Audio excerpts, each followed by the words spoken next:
Well, divas, I don't think any of us were expecting to be here. I was expecting to be talking about Reputation Taylor's version, hence the Reputation garb that I was wearing when I was streaming the Grammys live. But something else has happened instead. Taylor Swift, Agent of Chaos, has decided to announce her 11th studio album while winning the award for Pop Vocal Album of the Year for Midnights at the Grammys. This was her 13th Grammy, and she wasn't going to miss an occasion to do something crazy. So she announced that her brand new 11th album, The Tortured Poets Department, is due out on April 19th, 2024. Scream. So I thankfully was actually recording when I watched this live, so I will insert my reaction to that now. Editingologist jumping in for a second to let you know that I've done my best to salvage what I can of this Grammy reaction. Unfortunately, YouTube really does not want to let me upload this in any way, shape, or form, so I've had to edit it down significantly, but you can find my full 3-hour-long Grammy reaction from start to finish with no cuts whatsoever on the Patreon. Patreon.com/Swiftologist for that full experience if you're looking for it. Otherwise, this is what you got, and enjoy my predictions. Taylor Swift.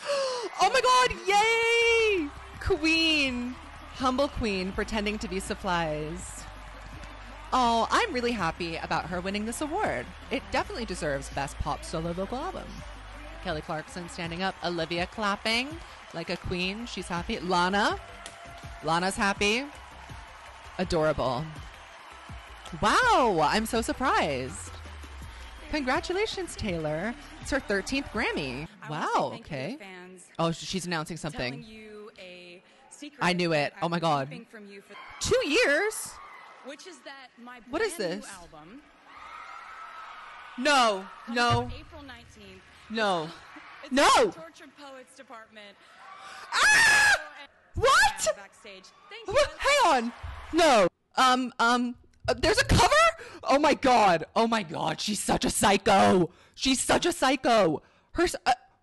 But 2 years? So how long has she been doing this fucking album for?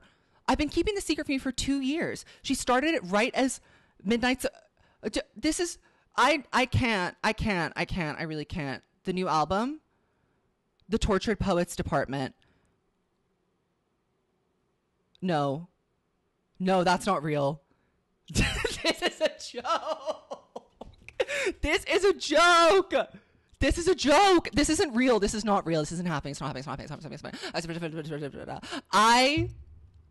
Okay, so Reputation Taylor's version. What's that? What the fuck did I wear this for? Oh my god. The Tortured Poets Department. All's Fair in Love and Poetry, the new album. Let me read. And then it has this. What the fuck is this? Okay. And so I enter into evidence my tarnished coat of arms, my muses acquired like bruises. Heirloom Turkey slander on Maine. April 19th. Heirloom Turkey canceled. Over. Finished. Departed. My talismans and charms. The tick, tick, tick of love bombs. My veins of pitch black ink. All's fair in love and poetry. Sincerely, the chairman of the Tortured Poets Department. Well, that changes everything. That changes everything. I don't care about the Grammys anymore. The Grammys are not important, and I could give a shit. I could really care less. Care less. This is what we're looking at. Okay, I'm going to go through this. That album cover, it really does feel like Midnight's side B, but it's giving me more like mature adult contemporary. This is really giving me the third Folklore Evermore with a sexy, sexy, sultry vibe. That's what I'm getting from this. The Tortured Poets Department. I mean, this is very, this is extremely Heirloom Turkey coded because of how immensely Taylor, I think, referenced that she felt that he was better than her. And I think that he has that very kind of like upper class British man snob vibe about him that, definitely. Also, doesn't he literally have a group chat with Andrew Scott and Paul Mescal that's like the tortured guys? Collector's edition deluxe CD. I mean, she always comes up with a great idea for a marketing thing. The Tortured Poets Department collector edition deluxe CD and bonus track, The Manuscript.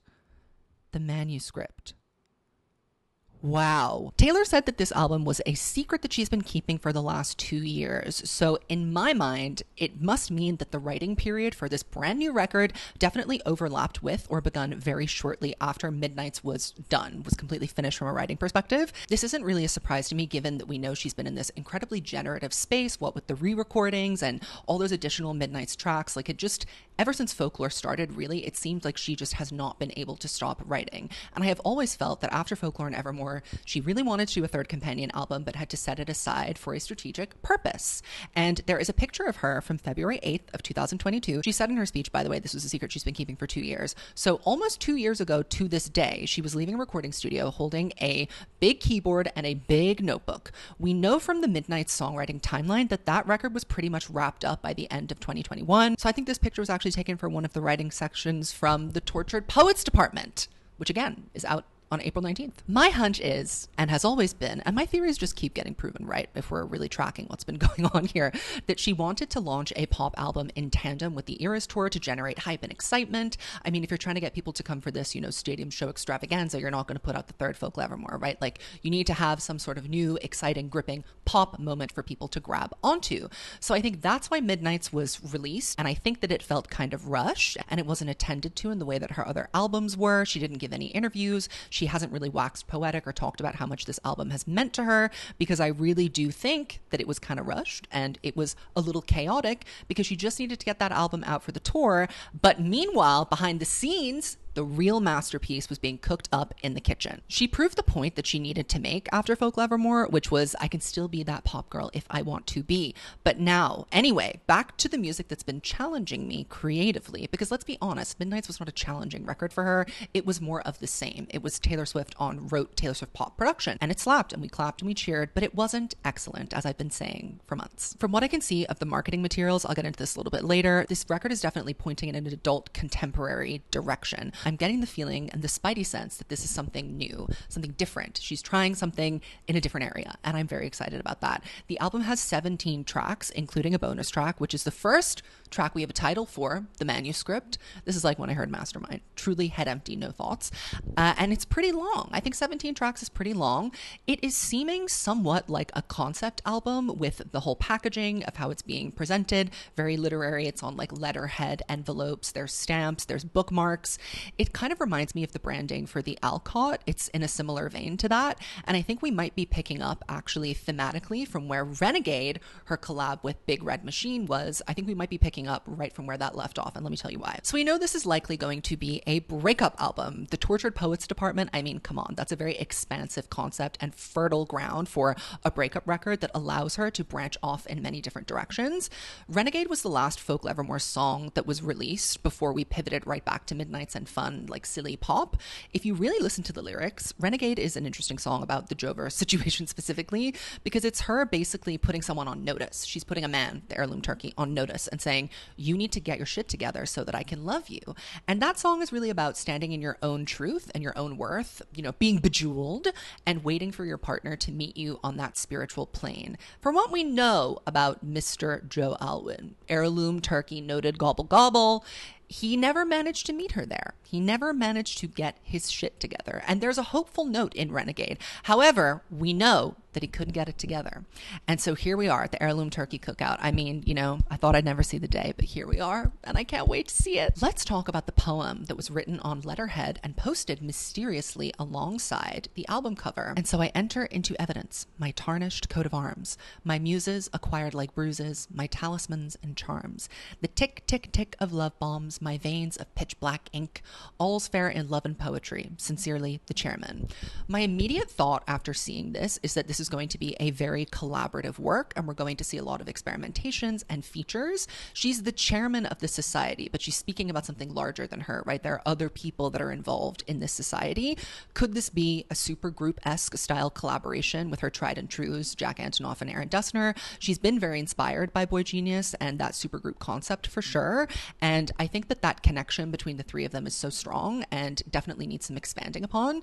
I don't think necessarily it's going to be a supergroup album where they're all like credited credited equally as artists, but I think that she probably went into this record with an extremely collaborative, open spirit. That's how I feel about it. It's also well worth noting that Joe Alwyn, Paul Mescal, and Andrew Scott have a WhatsApp group chat called the Tortured Man Society, or the Tortured Man Club, something like that. So I know she's coming for his ass. She's coming for his ass, and I'm seated. My muses acquired like bruises. Bruises are injuries that leave temporary marks that fade. My talismans and charms. A talisman is a magically powered object that brings good luck. There's an element of Tay Voodoo here that I'm scared to unpack. And I see it in the album cover too. The tick, tick, tick of love bombs. I love this idea of love being something that is dangerous, or, you know, a weapon or a damage that is waiting to just explode and wreak havoc. That's a very Swiftian idea and perception of love. It has not been explored in this way since Red. So I'm super excited about that. My veins of pitch black ink, I think, is very symbolic to her worldview as a writer and her position as a reporter on love. Like, Taylor's whole purpose and her existence is to communicate through her art, and that definitely comes out very clearly in the title of this record and also in this specific line. She's back in her bag. Let me tell you, all is fair in love and poetry. Now, that is not immediately clicking to me. I don't understand. Love and poetry are kind of synonymous with each other, so I don't think they're necessarily like different things that need to be separated here. But I'm going to hold my horses and wait to receive more information. But I'm intrigued. It's giving concept and it's giving thoughtful execution. And for that, I am intrigued and interested and seated. So obviously the heirloom turkey is on the chopping block. I think that this is a very direct hit at him because, as I mentioned, the Tortured Man Club group chat, he is a noted pretentious London boy. He has that snooty upperclassness and that I'm better than you prestige that Taylor has always kind of weirdly sought out in her romantic partners. Travis really would be, you know, an exception to that. She's always gone after the pretentious guy who has some sort of credibility that she doesn't have. Jake Gyllenhaal, he's got that movie film prestige. Connor Kennedy, he's got that literal political dynasty clout. Joe Alwyn, British. To an American, being British with a posh accent really can seem like some sort of advantage or a prize to win. But let me tell you, Taylor learned that it's not. But I think that he always, you know, thought that he was above what she did, or that he could have Taylor as a person without having her as a public figure and without truly appreciating her or seeing her fully as a pop star. I've explained this so many times in my different Jover videos. So go and check that out if you're interested in hearing more about what I think the psychology is behind the breakup of that relationship. And I think she's felt inferior to him. And I also think that she's not said a lot of what she has to say about the ways in which she felt stunted by that relationship. She kind of vaguely alludes to it in her Time interview by saying, you know, I was kept in the house for years and I can't get that time back. And that's not all Joe's fault, obviously, but I definitely think that the attitude he wanted to take to having their relationship did a number on her. And I think that she used Folklore and Evermore as fictive devices to explore, not just creatively explore, but also to explore the issues that were going on within her relationship autobiographically without drawing attention to the fact that the relationship maybe wasn't doing well. It was a very clever move if you really think about it. She held that back for his sake with all of those fictive devices, etc., etc. And now, by saying all's fair in love and poetry, she's saying, I've withheld and kept my true feelings to myself by obfuscating, but that is no longer the case. I'm coming for you. Period. And that's what's happening, in my opinion, so far. Let's talk about the cover art. I don't think that she ever chooses the best photo. This one is very interesting. There's something intimate about this photo, but it doesn't feel vulnerable. Like, half of her face is missing. I find that, like, it's an intimate setting, but the clothing that she's wearing is, like, quite sultry. There's, like, a hard vibe to it. So I'm not really seeing, like, soppy, sappy, like, la la la, walking in the woods like Folklore Evermore. There's definitely an edge. And I think that that edge is the Tay Voodoo. We're back to using her pen as a sword to strike her enemies, and I'm ready to see it. We also have this image, which I have no comment on. The cardigan is certainly connecting back to Folklore Evermore, and I think that she really wanted to make a third accompaniment to that series. And I think the collaboration between Aaron Dessner, Taylor, and Jack is not over yet, and they definitely have more realms and genres and ways and experiments to have. I do think, like, sonically, this is probably going to be a mix between the more upbeat moments of Evermore and the more overproduced versions of Folklore. Like, Long Story Short meets This Is Me Trying. That is probably impossible to imagine, but that's kind of the vibe that I'm getting so far. Watch me be wrong. Watch me be totally wrong.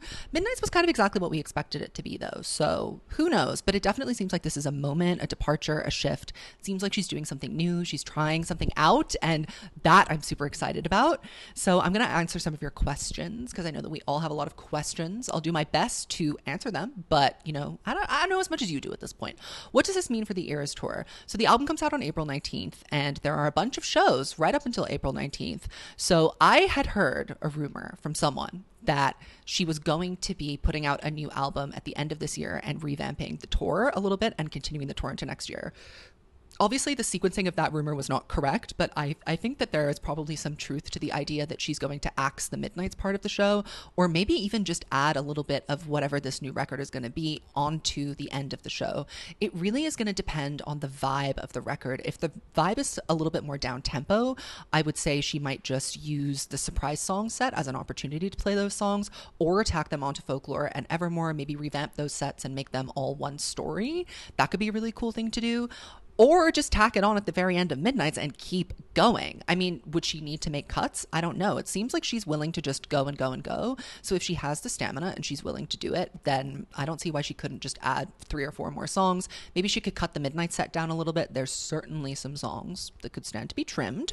So yeah, I think that there definitely will be revisions to the tour after this happens. And I feel so sorry for the Australian fans because you guys have waited for so long and now you're getting the version of the tour that you've seen on TV. And it's about to change. So that is kind of annoying. But again, maybe she won't. I think she will, though. What parts of her life will this explore? I'm hoping we're going to have some more meta commentary about like what writing means to Taylor, what using her words has done for her, how she's managed to build this kingdom based off of the black ink that runs through her veins. I'm getting very writerly. I'm getting scholarly almost. I'm looking for critical acclaim again, and I need to have that immediately.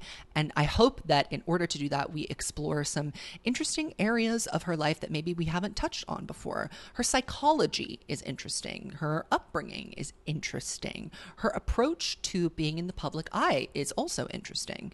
I don't think that this is going to explore Travis Kelce. Someone also asked me if I think this is going to explore Maddie Healy.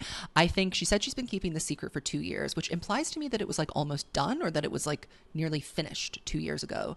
So I think that this is going to be a more in-depth chronicle of that period of relationship breakdown time. I think it's probably going to help us solve a lot of the clues and mysteries on Midnights. It's going to fill in a lot of the missing gaps.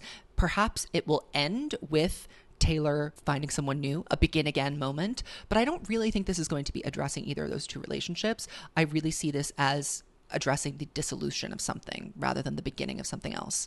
And given the rate at which she's producing right now, I mean, a Getting Together album, a Lover 2.0 is not off the table. That could be in the future. But I'm ready to learn more about her mental space 2 years ago because we didn't get enough clarity on that through Midnights, which is why it felt so confusing. What does this mean for Reputation and Debut? I have no clue. There is still scope and space to release both of those albums in the middle and at the end of this year if she really wanted to. The Debutation thing could actually be true. Like perhaps she does just want to do a final drop of those 2 records together because I don't think there's going to be that much in Debut, you know? I think a final drop of those 2 records together at the very last show of the Eras Tour at the end of the year, that sounds like something that could be very possible to me.